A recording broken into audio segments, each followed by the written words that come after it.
You know, there are just some days you never know what the day is going to be like.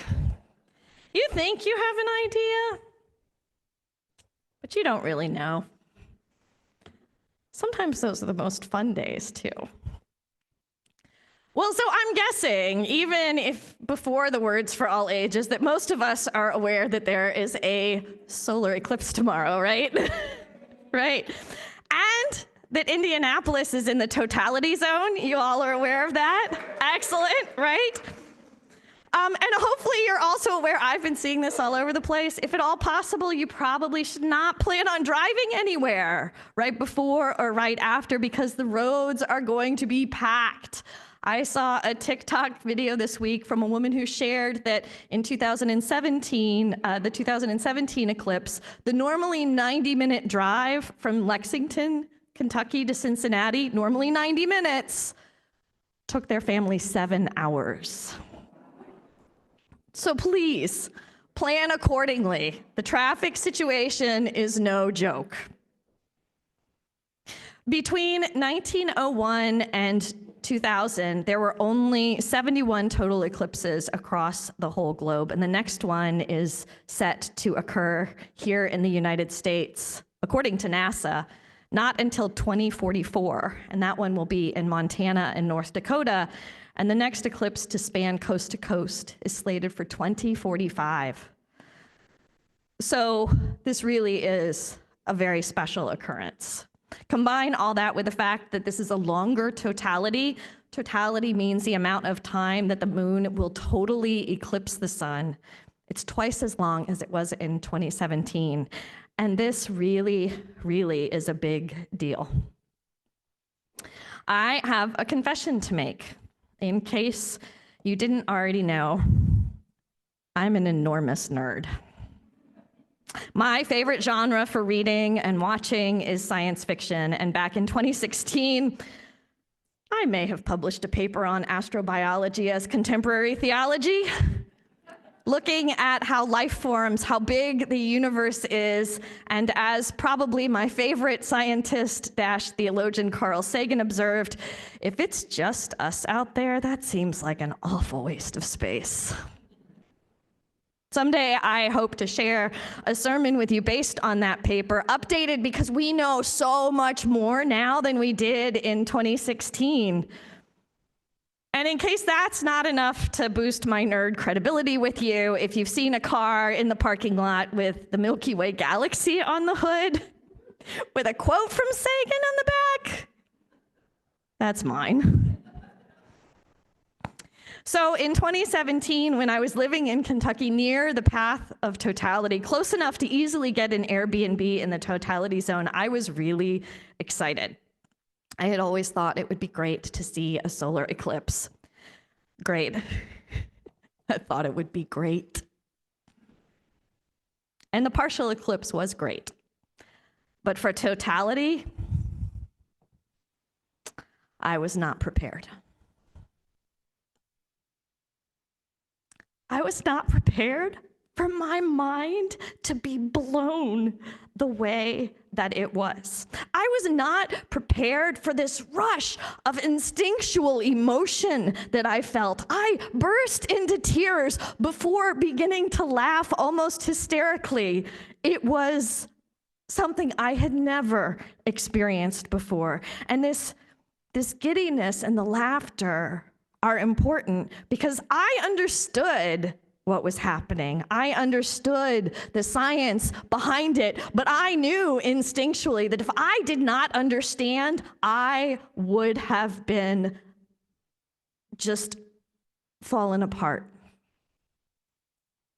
It is not hard to put myself in the place of a person thousands of years ago who did not understand what is happening. Someone who got up in the morning, did their usual thing, and then noticed that, the sun and the moon are kind of coming together a little weird.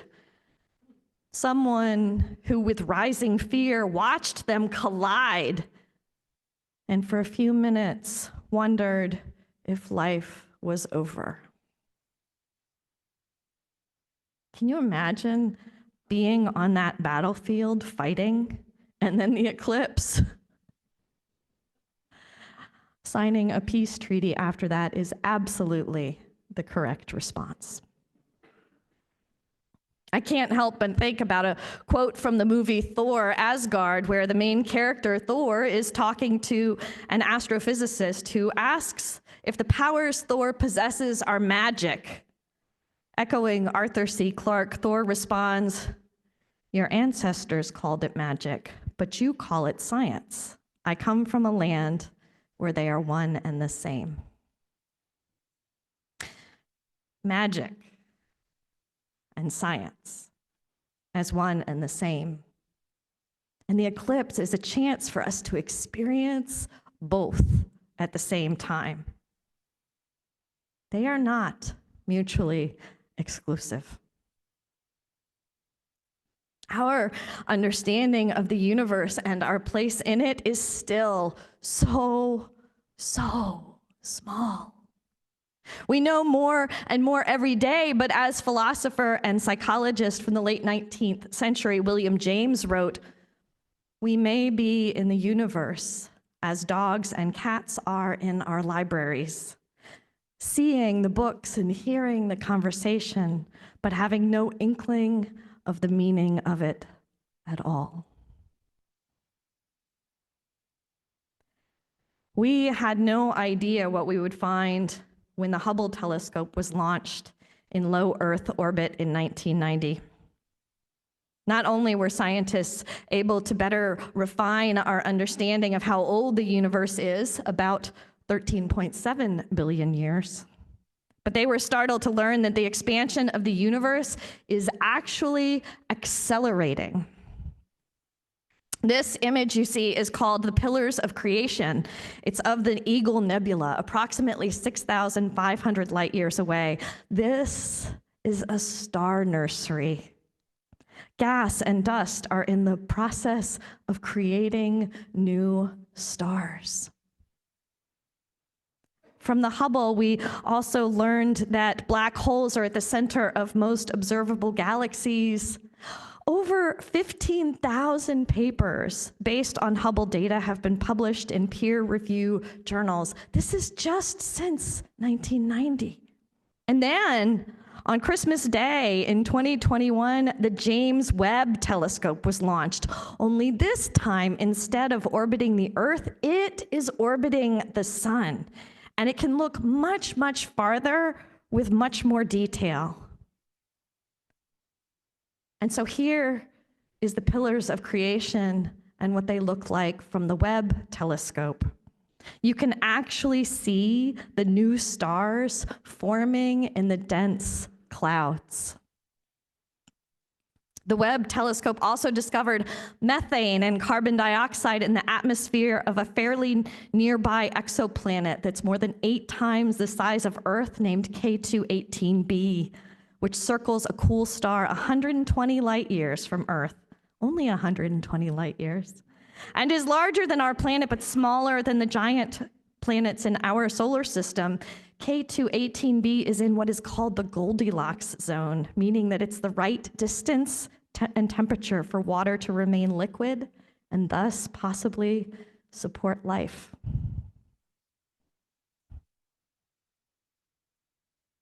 And this blurry orange blob, imaged by the Webb telescope in the summer of 2022, is known as Maisie's galaxy. In August of last year, astronomers announced that Maisie's galaxy existed when the universe was only 390 million years old. Just a baby, making this one of the earliest galaxies we've ever seen. And then, in February, just last year, scientists announced the discovery of galaxies as massive as the Milky Way, sprinkled across Webb telescope fields. Images of the universe just 500 million to 700 million years after the Big Bang. But these images cause such a ruckus because the galaxies are too big, and the mature red stars in them are too old, which creates problems for science, apparently. And so they're looking at, what does that mean? How will that change our understanding of the magic, science of the universe? Combining data from the Webb and the Hubble telescope, scientists produced this image of galaxy cluster MACS 0416, which is not a very inspiring name, but these colors, these dots are each galaxies. And the colors give clues to galaxy distances. The bluest galaxies are relatively nearby and often show intense star formation as best detected by the Hubble, whereas the redder galaxies tend to be more distant or else contain copious amounts of dust and are what were detected by the Webb telescope. I could go on geeking out, and sometime I will talk more about extraterrestrial life and the possibility of it and what that might mean for us Earthlings, but you get the idea. The universe is big and it's old, and we are but specks of specks on specks of dust. It is so humbling. And it can be so freeing. But it isn't always. When William Shatner, the actor who played James T. Kirk in the original Star Trek series, had the opportunity to go into space in real life in 2021, he had a transformative experience. He described crying, but not knowing what he was crying about. He says, I had to go off someplace and sit down and think, what's the matter with me? And I realized I was in grief, a deep, profound grief. And what he saw was the destruction of the earth, of death and dying. He says, I saw more clearly than I have with all the studying and reading that I've done, the writhing, slow death of earth and we on it. Shatner said, it's a tiny little rock with an onion skin of air around it. That's how fragile it all is. It's so fragile. We hang by a thread. We're just dangling, entangled with each other. And amidst all this fragility, here we human beings are at conflict with one another, fighting each other. He says the stupidity of it is all so obvious. Shatner experienced what is called the overview effect, a cognitive shift reported by astronauts while viewing Earth from space. According to space philosopher Frank White, who coined the term in his 1987 book of the same name, everyone who travels to space experiences an overview effect, an emotional or mental reaction strong enough to disrupt that person's previous assumptions about humanity, Earth, the cosmos, and our place in it. Researchers have characterized the effect as a state of awe with self-transcendent qualities precipitated by a particularly striking visual stimulus. While the most prominent common aspects of personally experiencing the Earth from space are appreciation and perception of beauty, unexpected and even overwhelming emotion, and an increased sense of connection to other people and to the Earth as a whole. This can also lead to deep grief, particularly around how people treat one another. According to White, space travelers return to our planet with a greater distaste for war and violence and a desire to do something to improve life back on the surface because they've seen the truth of our situation. After almost 40 years of trying to understand the overview effect, White says he has come to realize that it can be summarized in 3 simple words: truth, love, and identity. Truth, because going into space and looking back at our little blue marble in black space, we are confronted with the fact that our senses do not tell us the whole truth. White says we experience ourselves as living on a stable platform with the heavens rotating over our heads, whereas in fact we are living on a spaceship that is moving through the universe at a high rate of speed. Love, because as Shuttle and International Space Station astronaut Jean-Francois Clairvoy put it, when he saw the Earth against the deep blackness of the cosmos, he said, "You love it. You have a feeling of love like you love your partner or your kids. You love your planet." And identity. White says many astronauts note that when they initially see the Earth from afar, they look first for their hometowns, then their home states, and then for their home countries. And eventually, he says, they realize their true identity is as a human, as an Earthling. For those of us unable to travel into space, I think a total solar eclipse gives us access to an earthbound version of the overview effect, where we might experience a state of awe with self-transcendent qualities precipitated by a particularly striking visual stimulus. It can cause us to question everything we thought we knew about ourselves, about humanity, about our place in the solar system, in our galaxy, and indeed in the much larger universe. Here we are in this wide universe on this blue boat home where science and magic coexist. I'm reminded of a quote from Indian guru of non-dualism, Sri Nisargadatta Maharaj. "Wisdom is knowing I am nothing. Love is knowing I am everything. And between the two, my life moves." Truth, love, identity. I hope that you can make time and space for quiet tomorrow, for the awe that you might experience, especially if this is your first total solar eclipse. I hope you can make time and space for quiet to look up at the sky and as the moon crosses in front of it and ponder how people have experienced eclipses over time.